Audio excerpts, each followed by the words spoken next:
2026-এর বিধানসভা নির্বাচনের নির্ঘণ্ট এখনো ঘোষণা হয়নি, তবে ভোটের দামামা কিন্তু বেজে গিয়েছে।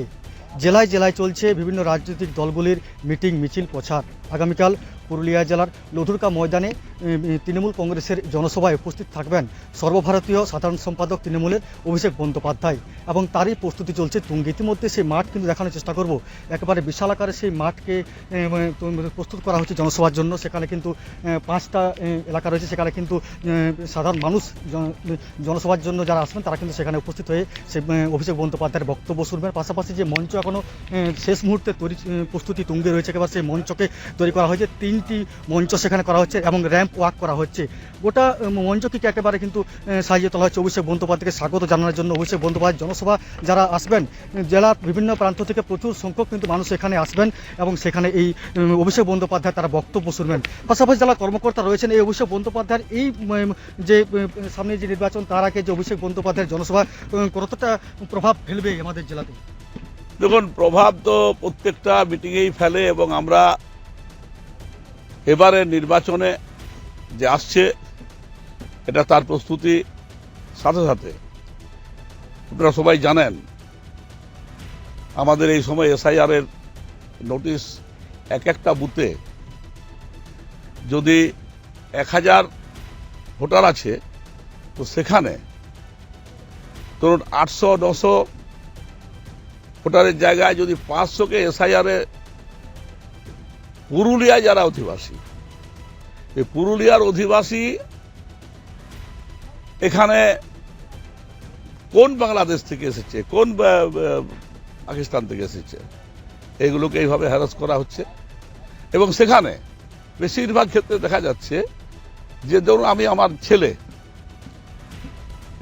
ছেলের আমি 2002-এ আমার নাম আছে, আমার ওয়াইফের নাম আছে, ছেলে তখন কম বয়স ছিল, এখন ভোটার লিস্টে নাম তুলেছে। তো এখন কি অসুবিধা হচ্ছে, বলছে তোমার বাবা SUJAY না SUJOY, চিন্তা করতে হবে। এইভাবেও হ্যারাস করা হচ্ছে। ঠিক যে সামান্যতম যদি বুদ্ধি যারা ইলেকশন কমিশনের মাথায় না ঢোকে, তাহলে তার বিরুদ্ধে প্রতিবাদ প্রত্যেকটা এসআইআর কেন্দ্রে হবে।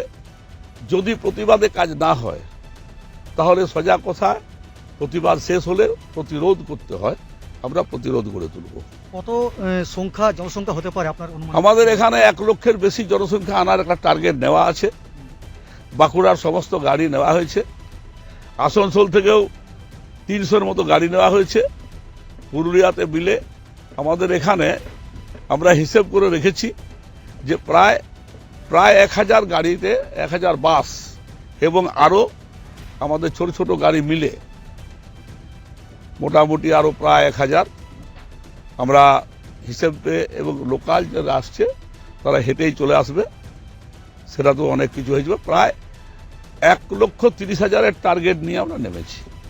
প্রায় লক্ষাধিক মানুষের ভিড় থাকবে এমনটা কিন্তু আশাবাদী জেলা তৃণমূল নেতৃত্বরা। এখন আমি মাঠকে দেখানোর চেষ্টা করব, যেভাবে মাঠকে প্রস্তুত করা হচ্ছে।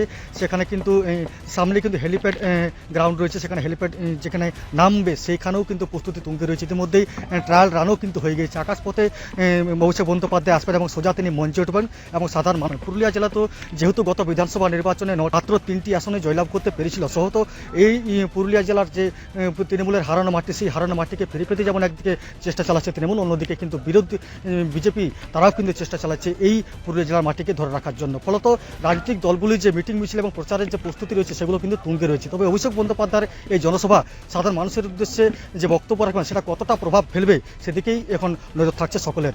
পুরুলিয়ার লধুরকা ময়দান থেকে মনোরঞ্জন মিশ্র, জি24 ঘন্টা। বাংলার আওয়াজ, বাঙালির আবেগ, জি24 ঘন্টা।